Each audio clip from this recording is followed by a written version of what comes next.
Mundo Mendoza, who is he? For those who don't know, man, he's an ex-Mexican mafia member, an ex-hitman for the Mexican mafia, who a lot of people don't like. Why? Because of things he had done against the Mexican mafia. And whether people like it or not, his story has value. He was up there brushing elbows with the heavy hitters. Himself was a heavy hitter. And now he's living a faceless life, like boxer Enriquez as well. So on today's occasion, we're going to talk about his street stories and how can we relate to that, because this is something I noticed in the interview he just did. And even though he has a lot of interesting things, I would like to speak on this. So before we continue with this, grab yourself a bag of chips and enjoy the show. Let's go.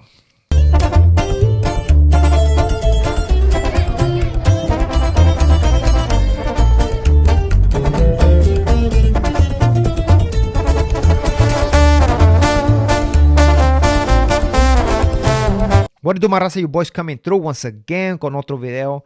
And today's topic, Mundo Mendoza, name popped up, right? He did an interview, which is a good interview. And even though he talked about many topics, I haven't finished the interview yet. But I want to speak about his street stories, right? And how can we relate to this? And I would like to explain a little bit what's going on right here.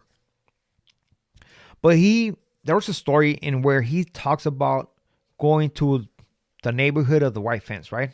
All that neighborhood. And he went to look for somebody, right?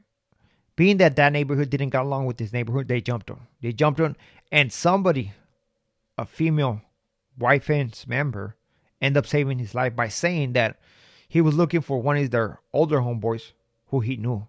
Eventually, the gang members from white fence apologized, shook his hand, but that was, being a regular person might think, okay, well, that's cool, man. They apologize. It's good. No, it's not cool. Why?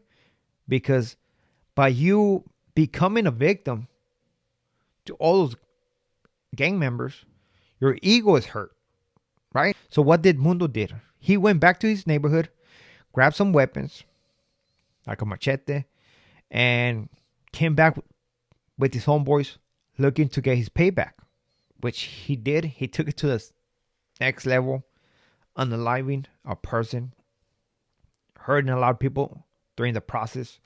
That's the thing about being a gang member, You seek that respect. You seek that validation. So I'm going to give you a perspective of this.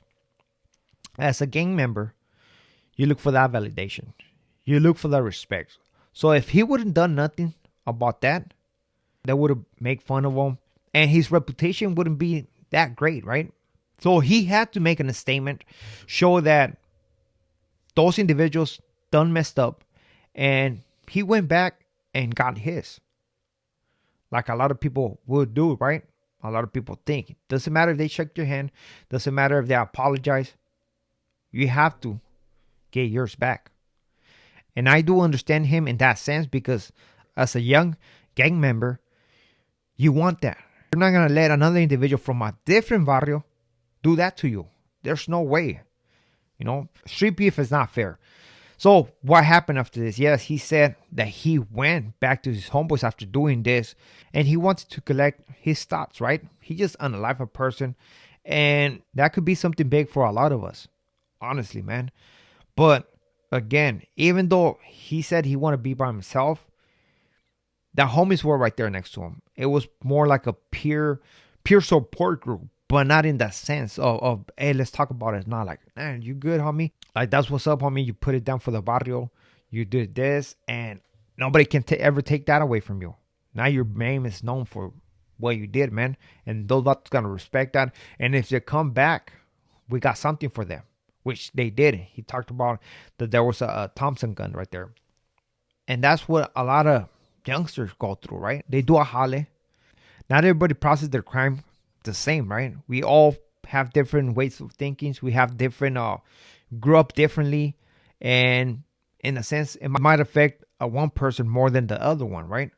But I can relate to what he was saying, right? When you bust a jale with your homeboys, once you're done with the jale, you usually go back to the kickback spot and drink, bump some music, and talk about the incident. Like, man, We got those guys slipping, and you brag and you validate one another, man. That's, damn, homie, you guys put it down. We did this, whatever. Screw this individuals, and that's how it was, right?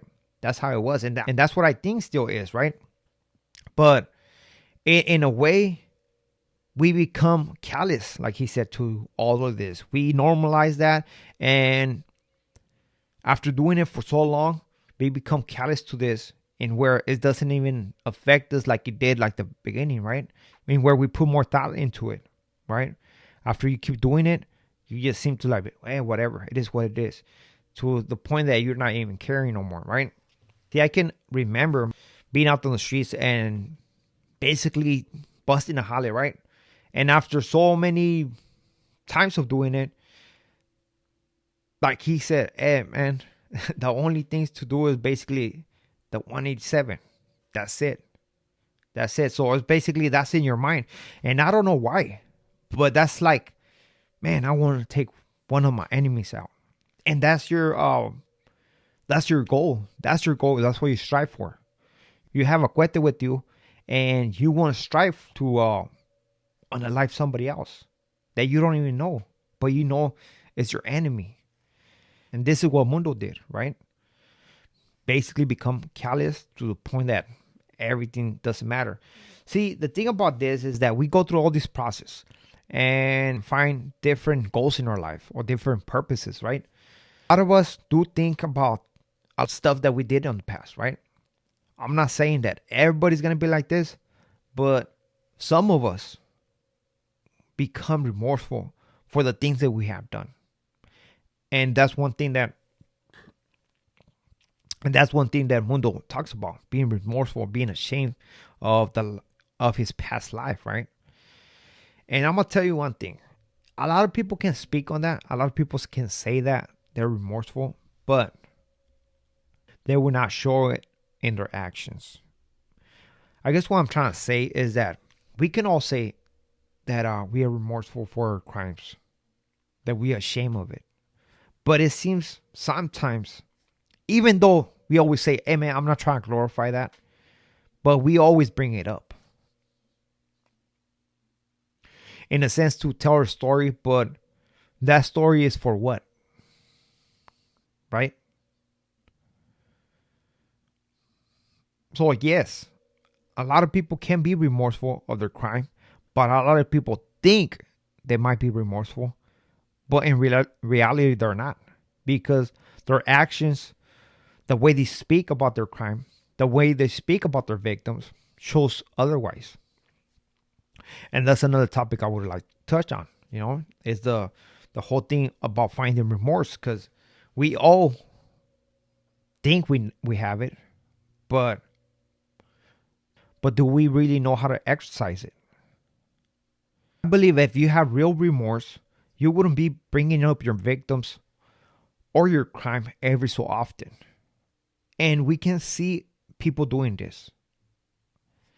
I'm not saying that they don't have remorse, but maybe, just maybe, they haven't grasped the whole thing about remorse, That's my belief. I think that if you are remorseful of your actions, like Mundo said, you should let those individuals that you victimize be at peace. Don't keep bringing them up and affecting their family by hearing how you tell this story. That's just my opinion. That's what I believe. A lot of us have done things that we can't speak on it. A lot of us have done things that we can't speak on. And we're never going to speak on this, right? Because we are truly remorseful, and also we don't want to get caught and something that passed a long time ago, right? So with this being said, we are out. Muchas gracias. To next video.